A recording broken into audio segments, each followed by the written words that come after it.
Welcome to the Outside View Live, powered by Vespa and Aprilia. We've all been waiting for this, the Indian women to be seen in action. 364 days since they last played an international game. We'll get down to the build-up to the first ODI between India and South Africa. But before that, let's have a look at the SXR 160.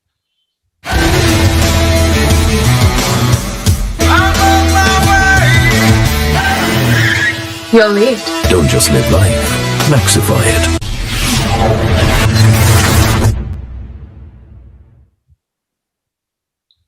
Right, the Outside View Live, powered by Vespa and Aprilia. I have with me Boria Majumdar and Nooshin Khadeer. Boria, thoughts first. What's the feeling like on the morning of the first ODI?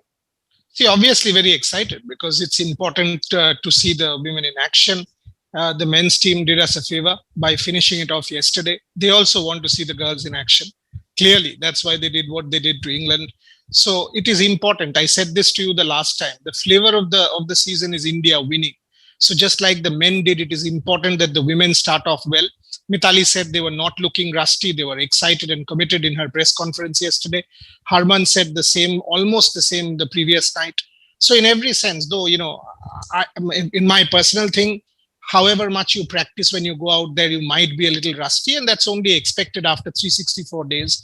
But that's fine. I mean, all of that, the moment you step out with an India jersey and that national anthem plays and you stand there as an Indian team, the feeling is very different. So I want them to come out top guns. I want them to come out and do the job that they have done over the years with a lot of confidence and a lot of commitment. And as I said, I want to soak in the action. For me to see these women back on the park led by one of my favorite players will be an immensely joyful experience. Nooshin, your thoughts? You interacted a lot with Mithali Raj and some of the players. To finally see them in action away from you for starters, what's the feeling like? What are your first thoughts on the morning of the first ODI?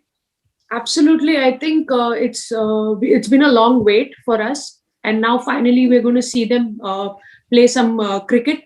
And definitely, I think it's a blessing in disguise is because luckily most of these girls have been attending their personal state camps, and then they were heading for this,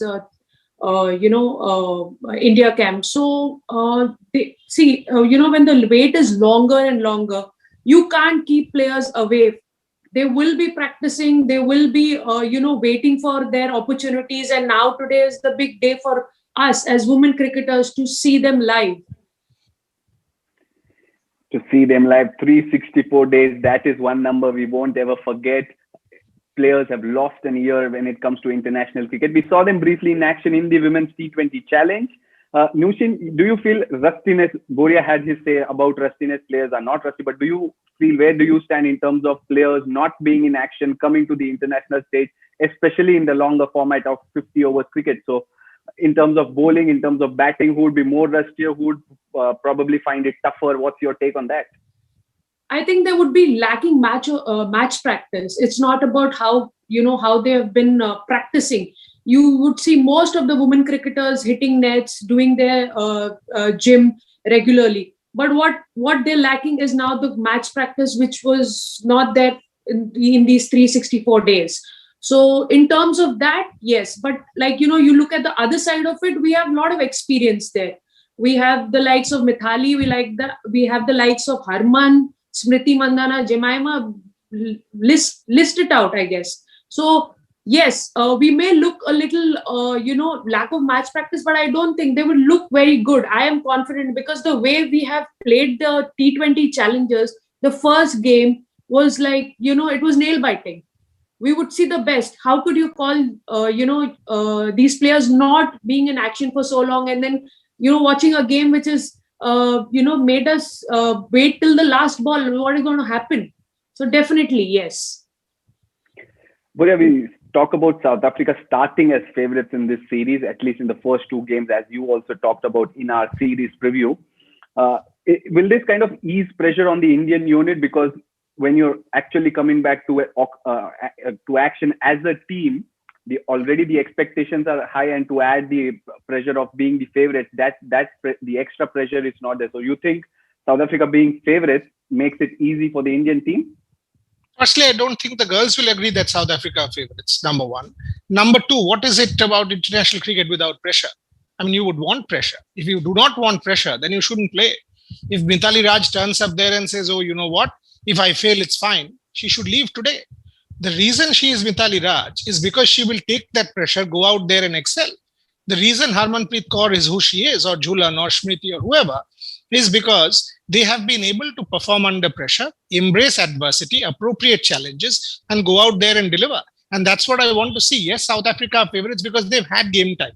They've had match time. What Nooshin is saying is absolutely correct in the sense there is, and look, this is a 50-over contest. There is a difference. There is a difference however much you can practice. The intensity of a 50-over contest. Does anybody practice for 7.5 hours? No.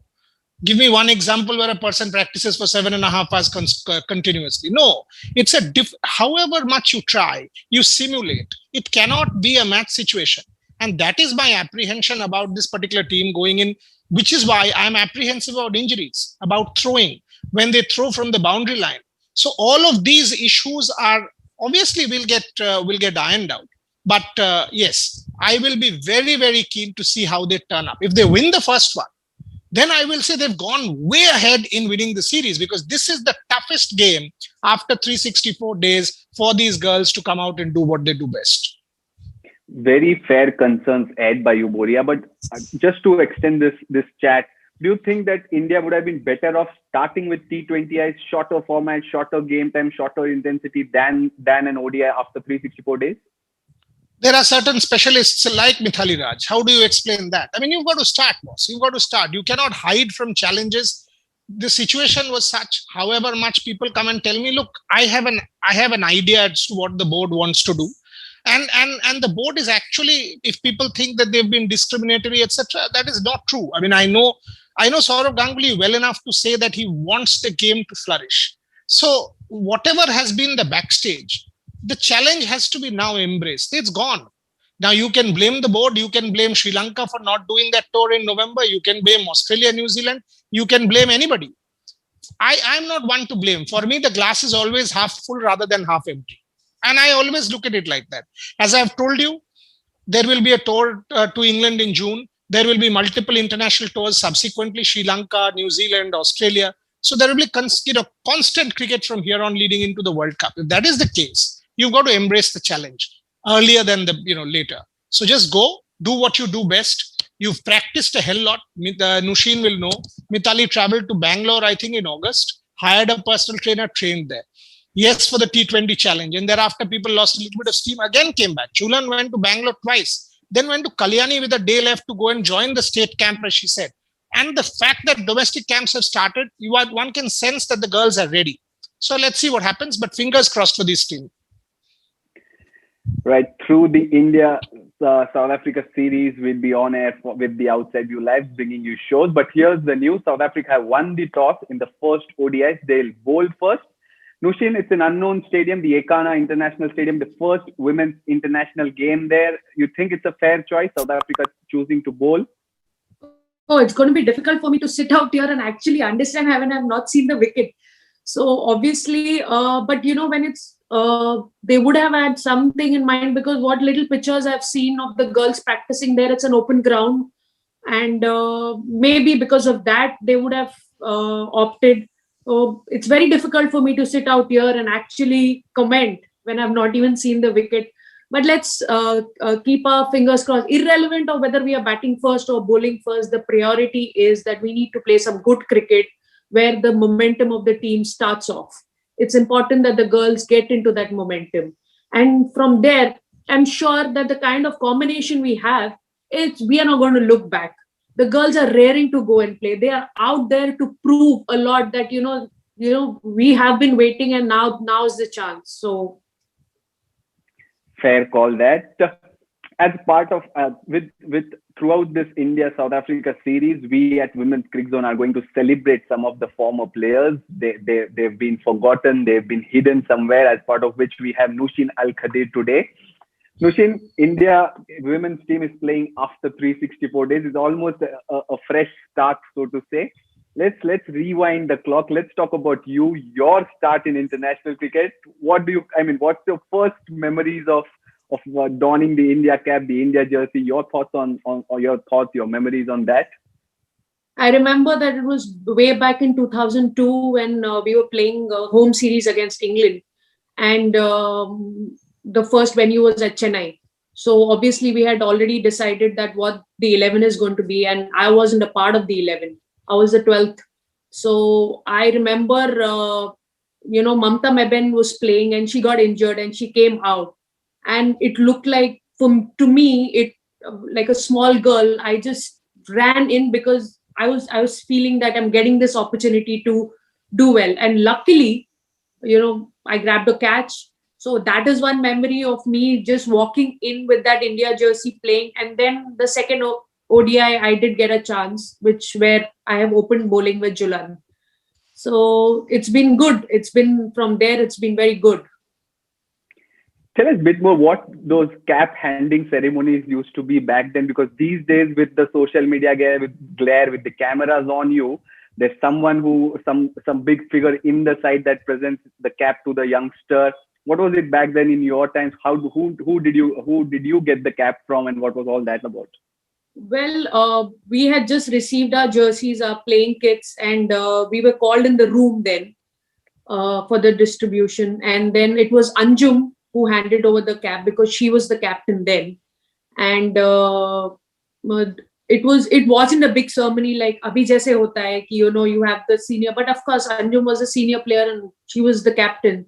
So, and I was more interested in taking the cap and wearing it on and seeing myself on the field, because tab utna idea nahi hota tha ki this is a very big occasion and things like that. But then later on in life, you've already passed those moments, and then when you recollect it, you would have thought that I would have made that special. But us zamane mein utna hota nahi tha. We didn't have so much of media and things. But yes, some sort of memory is always there. Boria, does it amaze you that cricketers remember these things these details to the very T? Because of course those are special, but after so many years to recollect those things must be something, right? How many people have been there what Nooshin and her colleagues have been able to achieve? Not even 0.5% in a billion population, 130 whatever billion, right? 130 crores. How many people have worn that jersey? These guys are special. These women are special. These people you are celebrating are the jewels of this country. It is a failure on us and a poor reflection on us that we have not been able to celebrate the way they should have been celebrated. So obviously they will remember. To wear that India jersey and to listen to that national anthem being played out there in the middle with hand on heart, your life comes a full circle, because that's why you were born.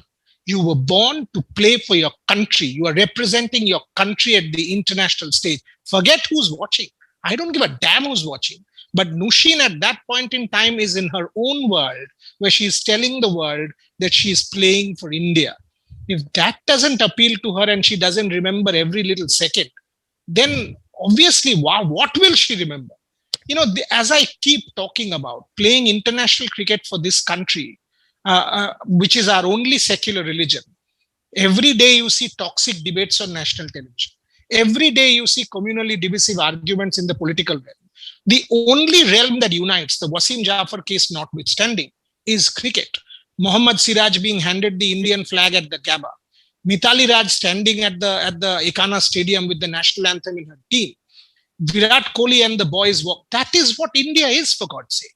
For me, that is my idea of India. And that is why I keep saying to you guys, to Yash, to you, respect and celebrate these cricketers, because that is our way, the media's way to enrich this particular sport. And I'm delighted that you're doing it. Lovely to hear these tales from the players themselves, but from someone who's also covered cricket extensively, let alone women's cricket and the players. So you get those perspectives, you get those stories. That's what every one of us here is for at the end of the day. But Nooshin, tell me, did you kind of have sleepless nights in heading to your first or second game for India? Never. I was very reckless. I don't even remember any time that I've taken any kind of pressure. I still remember in 2005 when we were heading for the finals, our manager Trupti Bhattacharya had to come and wake me up. saying that you have to play finals. Why don't you get up? And I was like, "Aram se uthungi." Probably that is my way of, easing out pressure. But I have never imagined or even realized now when I'm sitting back after my career that kab hua tha pressure. Maybe that's why we were so, we played well. We've played for longer because we knew that, how you can, handle this pressure situations and things like that. Or maybe I was too blessed to handle it. So I don't see it. I think the only pressure which I had was when I was taking my 100th wicket. And that pressure it would have killed me. I'm telling you. That's the only time I have felt some kind of pressure. Otherwise, no, never. Right, first ODI between India and South Africa, minutes away from getting started. The news from the center, of course, South Africa have won the toss, have chosen to bowl, but from the Indian camp, we hear that Monika Patel makes her debut. Wonderful feeling for the left-arm seamer. Your first thoughts on that, Nooshin? Monika Patel getting a cap straight on. Did you expect the newbie to play in the first ODI itself? No, it is a bit surprising for me that Monika has been given the nod. You have both sides of this. You're trying to get a youngster inside, making her feel comfortable by giving her. But then on the other side, I would have liked to see Mansi Joshi playing because she's a person who has been with the Indian team. And since we are gunning for, a victory in the first ODI, so you would go with a bit of experience in your 11. But, you can always try this thing out. But I would have loved to see Mansi Joshi alongside Jhulan bowling. Yeah, Boria, you said if players don't feel the pressure and if they kind of feel pressure adversely, they are at the wrong place. So Monika Patel makes her debut. She'll partner Jhulan Goswami for opening the bowling. No Mansi Joshi. Added responsibility on Jhulan.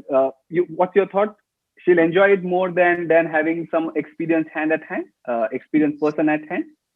Jhulan is one. I mean, and again, I consider Jhulan family because we keep meeting at either my house or in my museum or her house, and almost every 2 weeks for a meal or whatever. Jhulan lives for these days. And I'm actually okay with Monika getting a nod because firstly, a left arm seamer is important if you can make it work. And that's why again, you've taken her in the mix means she is good enough. That is why I resisted when people said in Australia that India B was playing in the last test. No, boss. Every person who is part of this side, the side that is there in Lucknow today, deserves to be in that side. That's why they've been picked. And yes, you might differ with the selectors, but they are the selectors who have been empowered to pick this team. And each of them need to be celebrated. So my point is they're not India A, B or C or D. They are India. So I'm quite okay. I mean, I want to see because you push somebody into the pressure situation. Suppose it was 2-0 down, the pressure would have been more. Give it to her. Give it to her and see if she embraces it or not. Yes, at the same time, I feel for Mansi because she would feel, what do I need to do to make it back into the side? Because these are important questions. That's why domestic cricket is so important. That's what I was asking Nooshin off air. Where are you? How is the thing going? What is the bio bubble like, etc., etc. But again, look, you are batting first. That batting order is supremely experienced. If I don't know the team yet, but more or less I know it'll be the same team. It'll be Jamie and Smriti and Poonam and Mitali, Harman and Deepti. Now the 6 players. Obviously, and I think Shabnim is not playing for South Africa. So if that is the case, then obviously your batting lineup, it is the responsibility to set it up. And then you've got the spinners to back it up on a slowish wicket if India gets a score on the board. So I'm okay with Monika. Let her enjoy this moment. The seniors will make it special for her. I'm sure about it. And that's what it is all about. Throw somebody, like Nooshin said, if Monika is half Nooshin and embraces that pressure, India might well get a top star going into the future. Yeah, we are getting the lineups right now. South African 11 does not have Shabnim Ismail. A big surprise that we'll have to find out if it's injury or something else. But without Shabnim Ismail, there are no left-handers in that South African unit. There's only Lara Goodall who bats left-handed.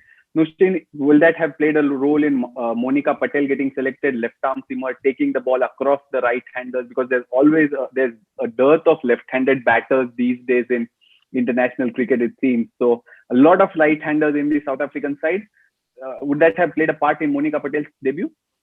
See, it's a rare thing in women's cricket having a left-hand bowler. So obviously she's going to be special. We haven't seen a left-arm spinner, left-arm medium pacer for a very long time. I think back in Shanta's time, we probably have heard of one person. But now, since we have this rare breed in the squad, and like very likely how Boria sir has mentioned, why not try?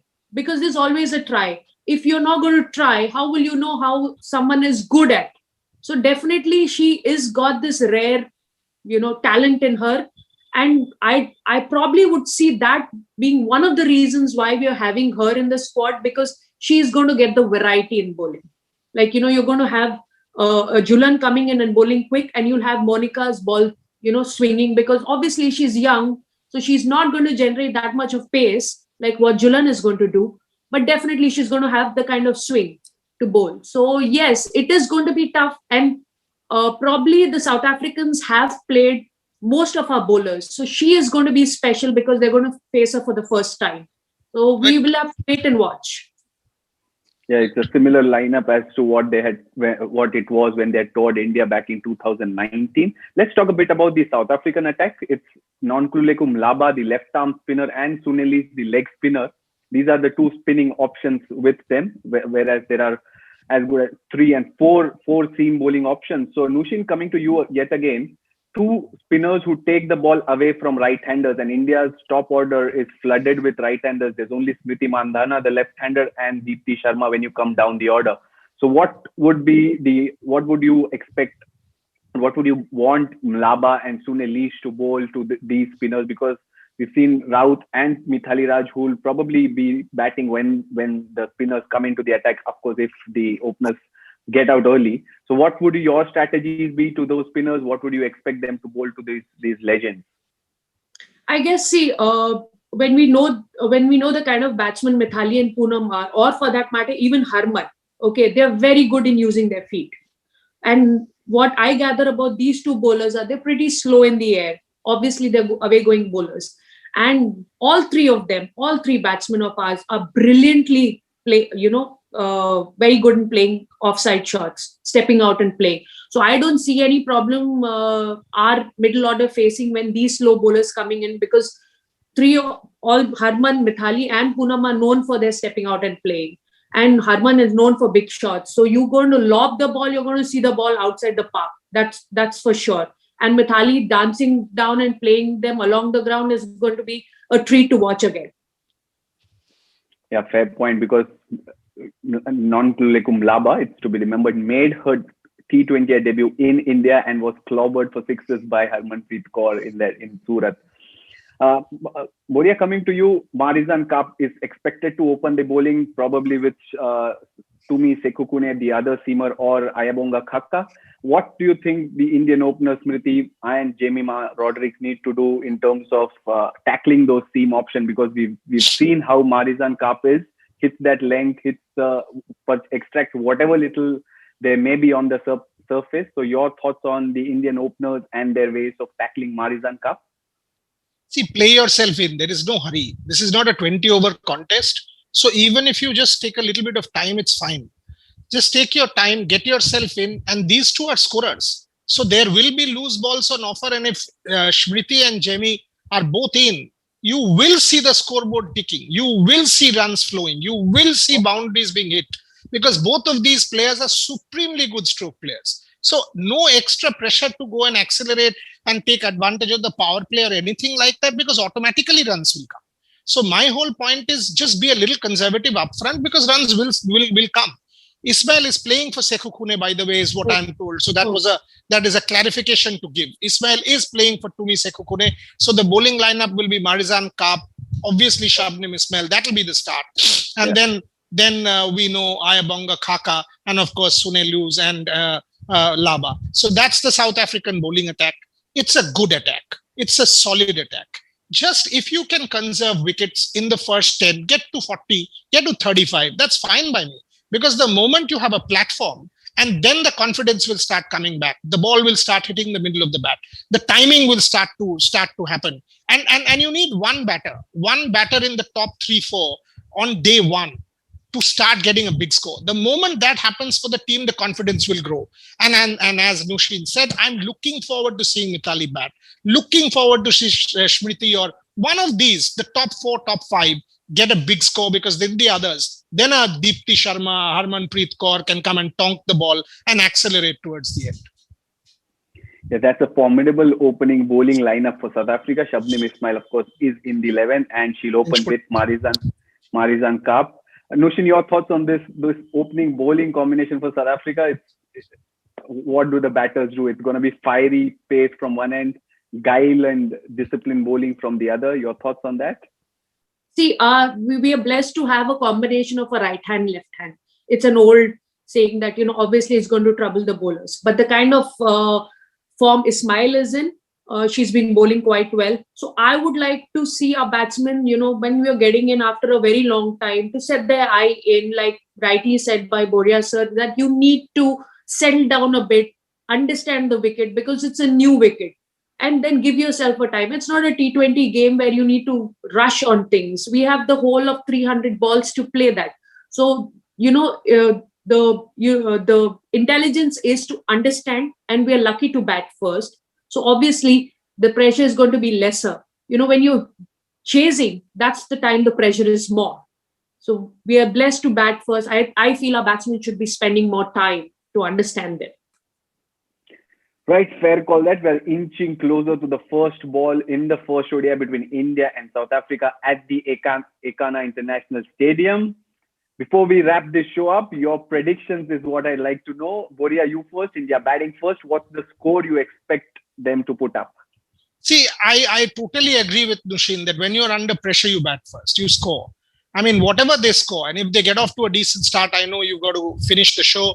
I expect this batting first should help India. Fingers crossed for a win, but to do that, anything above 200. If, again, we don't know the nature of the wicket, but seeing the team, our spinners, the ability in our bowlers, anything above 210, 220 will be difficult for South Africa. Get to 200 first. I know it might sound less. Smriti and Jemmy are out there, so you need to close the show. Yeah, Nooshin, your final thoughts, your first prediction as to the score and who will be the top performer in this part of the game? Oh, well, I would want Mithali to get a lot of runs. So definitely Mithali. And I said 230, 220, 230 would be good. Anything above 200 is good. And of course, India. Anything about 200, Mithali is to be the top performer. Let's see if those predictions come true. We'll meet you in the mid-innings show on the Outside View Live, powered by Vespa and Aprilia. Do join us back then.